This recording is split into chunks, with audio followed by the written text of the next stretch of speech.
Welcome to the Llama Show, the new bi-weekly hangout for all things vinyl, tech and llama related. Alright, so this is a video I've had on my mind for a bit of time now. I've been wanting to do something that involves more of you guys, of my viewers, your kind of contributions to the channel that makes this all possible.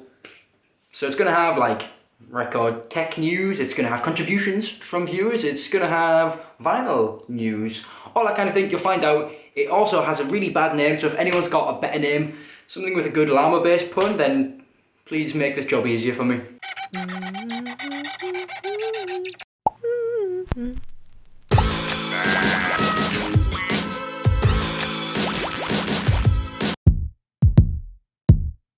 So first in the hi-fi news, I want to bring you all the interesting stuff from CES Las Vegas that happened about 2 weeks ago over there. It's like the biggest or one of the biggest tech shows in the world. It's not all about audio, it's mostly about computers and all that kind of thing. We have a little bit of news from Panasonic Technics, whatever you want to call it. They're releasing another version of the SL1200. This one's going to be a budget model. So instead of costing about $4,000, it's going to cost $2,000. Going to be about $1,300 I think in the UK, which is a little bit more reasonable. So that's still what, like 3,200 pounds in the UK for two of them plus a mixer. Panasonic did go out of the way to actually stress that they're not marketing this at the DJ side of the market. They just don't believe that there's enough money there or enough people in the hobby, so it just doesn't make sense to push it at that side of the market. Everyone's favourite hi-fi mega brand Crosley are bringing out a slew of turntables. Some of them look again like they've been manufactured in part at least by Pro-ject. I think the company is trying to produce some slightly better quality turntables. Their image isn't exactly great in that market, so maybe they're trying to move away from the toys that they've made in the past and do something a little bit more high-end. But the big showstopper at CES was the Crosley Rocket Jukebox. It is a full classic style jukebox. It weighs like a bazillion tons. I'll put the actual weight at the bottom because I can't remember right now. One of these will cost you a tasty $12,000. So they're obviously not trying to make a toy. It's going to be a serious bit of kit. One of these things can hold 60 watts of power and pumps out around 60 watts of power per channel, so it's going to be reasonably powerful. Next year, Crosley are talking about bringing out a one that will play albums, so full 12-inch records, because that's kind of where the market is these days in terms of what people are buying, and that seems to be the logical way to push this. I hope that it's not going to be a pile of poo, and it actually is of a reasonable quality, and it's not going to be a record muncher. There's definitely a market for this kind of thing in a really niche way. Apparently they're only producing around about 100 this year, but I'll put the right figure at the bottom because I haven't put the notes here. Slight departure from turntable news here. Sony announced and showed off a TV without speakers. Right, and what's so special about that? Well, it's not that it doesn't create sound, it doesn't have traditional speakers in the classic sense of cones and drivers. In fact, the Sony A1 Bravia OLED features acoustic glass. So instead of traditional cone drivers, the actual entire screen vibrates like a speaker. And not only that, the sound doesn't come from one kind of amalgamous mass on the front. It has a full stereo image, so if for instance a car drives across the screen, the sound will follow the car and give you, a true 3D sound. Maybe not 3D, but stereo image. Either way, it looks absolutely mind-blowingly cool. If Sony want me to review one, I'd be happy to. In non-CES news, Dual have released 3 turntables to the UK market: the Dual MTR15, the Dual MTR40 and the Dual MTR75. I've actually got my hands right at this minute on the Dual MTR40 and a review will be coming soon. They all look fairly basic, kind of possibly OEM products, but the important thing I think many people will be asking is that it's still the original German brand Dual. It's not just like a Chinese or Taiwanese mega giant who's bought the rights to the name. It's the real company. They will also in the future, be it this year or next year, be bringing all of their CS products to the, let's say, proper dual gear, so let's look forward to that because that could be quite exciting. Here's a little tidbit of vinyl knowledge for you. Vinyl and turntable sales together this year are expected to surpass $1 billion US in revenue globally. According to Doolittle, 90% of that is in new and second-hand vinyl sales, and the other 10% is in turntable and accessory sales. It's pretty blooming staggering really that the hobby has grown from, I don't know, 5 or 6 years ago next to Newt to something that's grossing $1 billion in revenue throughout the world. Hopefully it's going to keep growing that way. The article, I'll put the links down in the comment, suggested that it is trending upwards, which I was kind of surprised about because I thought in some sense we were almost peaking. Those record sales account for between 15 and 18% of all physical music and audio sales, and that accounts for around 6% of all sales including digital. So pretty impressive sales figures actually, to go up to now 18% from what was like 1% not long ago. Like I said, the link will be down below at the bottom. Have a little glance through that study, it's quite an interesting read. Okay, that brings us on to quickfire round.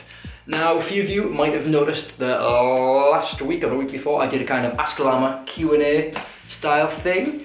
This is what's kind of come of that. I'm going to do a small quickfire round on this show, maybe every other week, and then the other week in between, if that makes sense, I'll do a kind of Ask Llama thing, ask me questions, and I'll go more depth. I'll do like a 10-minute show where I just talk about a few people's questions in as much detail as it requires.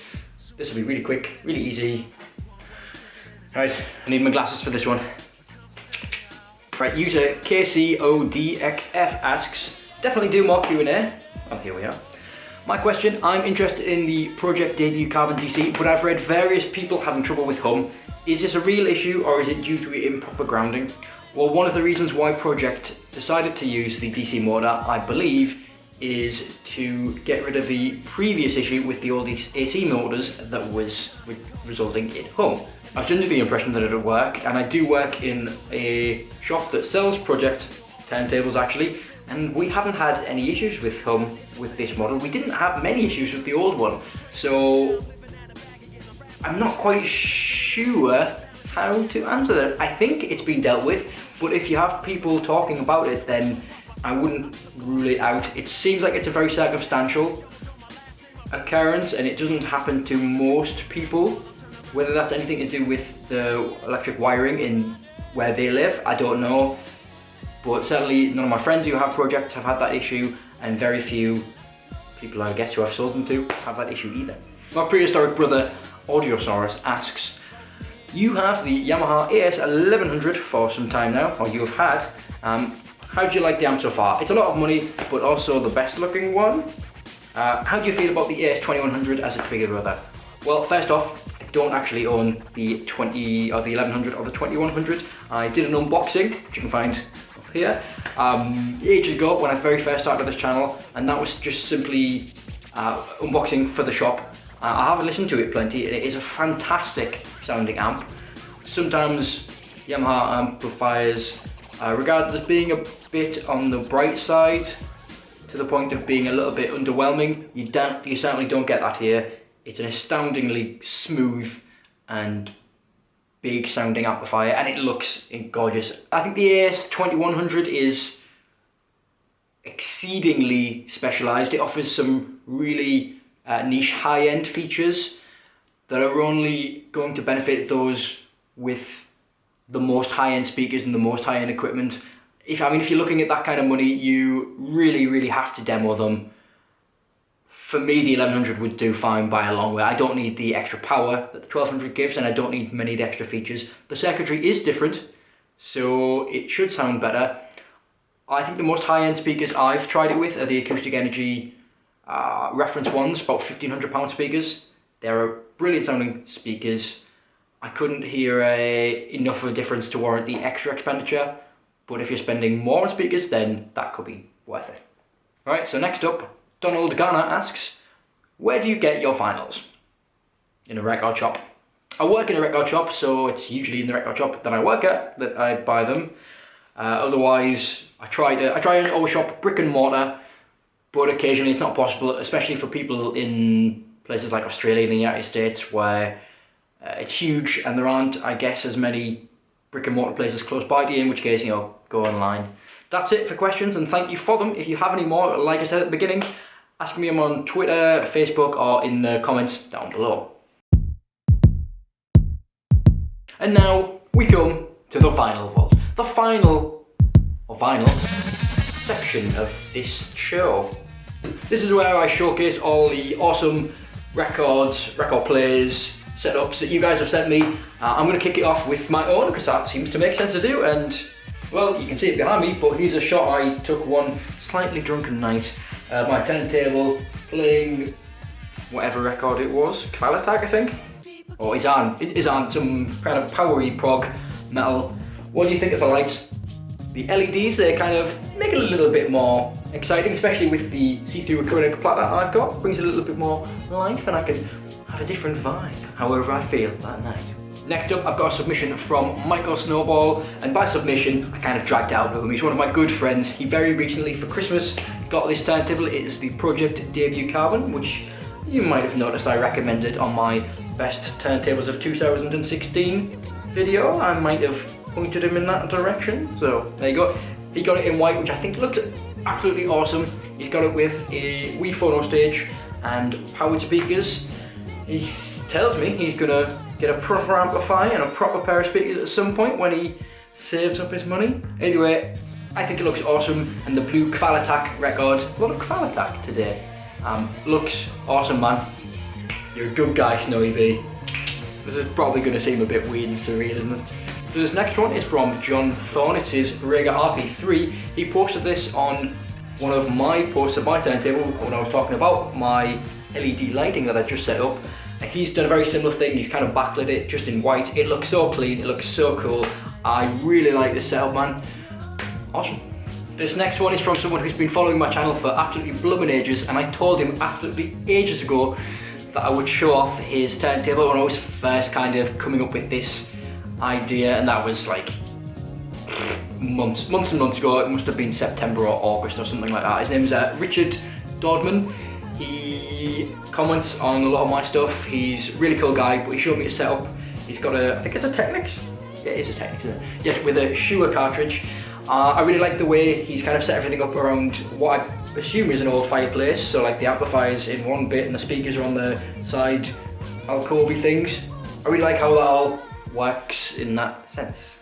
So I like how you've done that, man. It's awesome. And sorry for taking so long to put this in a video. I think this next one deserves an entire section for itself. It's that incredible.